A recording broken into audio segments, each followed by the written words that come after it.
principals, all teachers, and dear my all friends. A very beautiful good morning to all present here.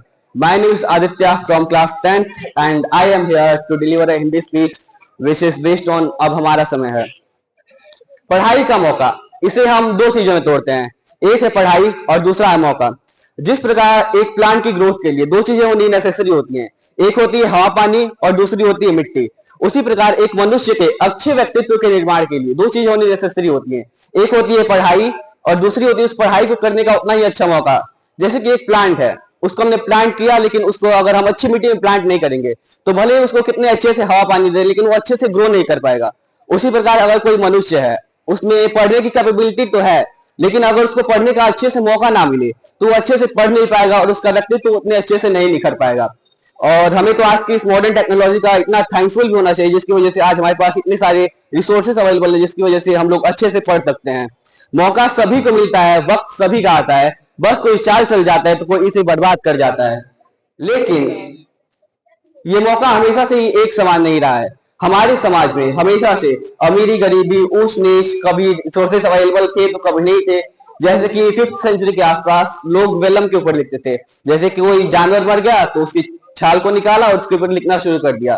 तो ये बहुत ज्यादा expensive होता था, फजाइल होता था और इसको हैंडल करना बड़ी ऑकवर्ड होता था। तो बहुत ज्यादा लोग एजुकेशन को अफोर्ड नहीं कर पाते थे, और अफोर्ड भी वही लोग करते थे जिनके पास बहुत ज्यादा पैसा होता था। तो 1295 में जब मार्को पोलो चाइना से यूरोप आए तो वो अपने साथ कागज को भी लेके आए, और यूरोप एक बहुत ज्यादा कनेक्टेड नेशन था तो कागज पूरे विश्व में फैल गया। तो उस समय इस पूरे विश्व की सबसे बड़ी नीड थी, वो नीड थी एजुकेशन की। और अंग्रेजी में एक कहावत भी है कि need is the mother of invention. तो इन्वेंशन हुई। जोहान गुटेनबर्ग ने 1430 में गुटेनबर्ग प्रिंटिंग प्रेस डेवलप करी, और 1448 में उसको पूरी तरीके से मैकेनाइज करके इस दुनिया के सामने रखा और अपनी पहली किताब लिखी, बाइबल।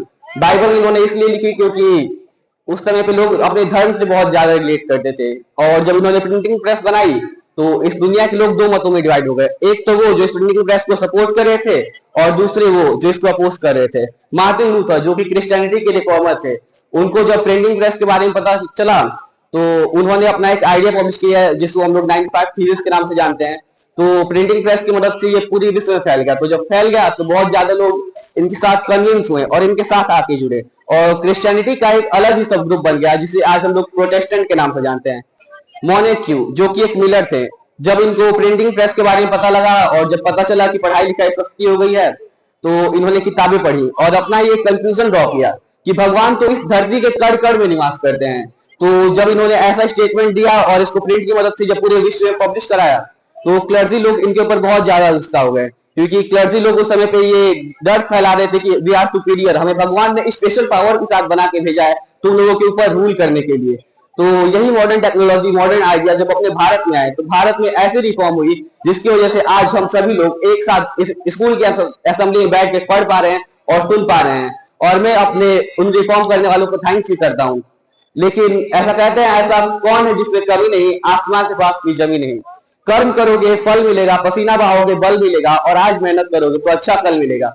लेकिन इस कल में बुराइयां हैं, इस कल में बलात्कार है, शोषण है, लोगों के लिए नफरत है जो नेता लोग आजकल भर रहे हैं। इस कल में ग्लोबल वार्मिंग है जिसके बारे में हम लोग ज्यादा सोचे तो ऐसा लगेगा कि दुनिया आने वाले 3-4 सालों में खत्म ही हो जाएगा। तो हमें जरूरत है अपने पास्ट से कुछ ऐसे आइडियाज, ऐसे वैल्यूज को ड्रॉ करें जिसकी वजह से हम इस दुनिया को बदल पाए। मुश्किलों से भाग जाना आसान होता है, जिंदगी का हर पहलू एक इम्तहान होता है। मुश्किलों से भागने वालों को मिलता नहीं इस जहां में कुछ भी, और इससे लड़ने वालों के कदमों में सारा जहान होता है। और हमें बस इस जान को पाना ही नहीं, इस जान को बदलना भी है। धन्यवाद।